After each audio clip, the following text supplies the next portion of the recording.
याची रेसिपी बनवू। याला 2-3 पाण्याने स्वच्छ धुवून घेऊ आणि धुवून घेतल्याच्या नंतर याची आपण भाजी छानशी बनवू।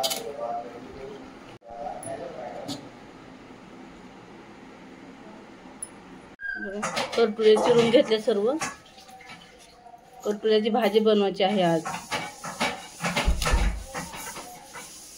पावसाळ्यामध्ये करटुले भेटतात। हे बघा करटुले उकडाय ठेवले चिरून, उकडून बनवायचे आहेत।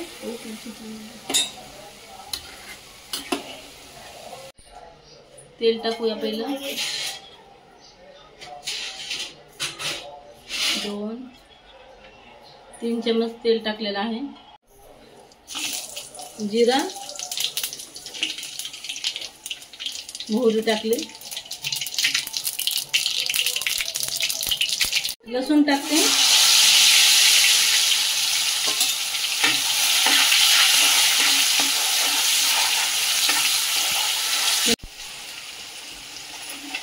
हळद, गरम मसाला, लाल तिखट,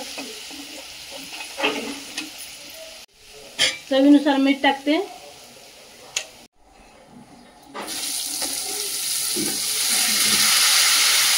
परतून टाकले आता मी परतून घेते।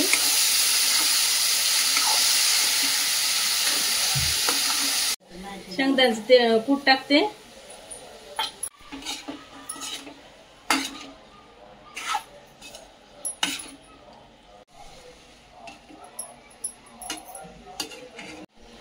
तर थोडंसं पाणी टाकूया, घेते आणि झाकून ठेवूया 10 मिनिट। मी झाकण ठेवते वरती, 10 मिनिटांनंतर खोलूया। भाजी तयार झालेली आहे, आता उघडून बघूया। जेवायला तर बघूया भाजी कशी झाली आहे करटुल्याची। खाऊन बघते मी। खूप टेस्टी झाले, छान एकदम।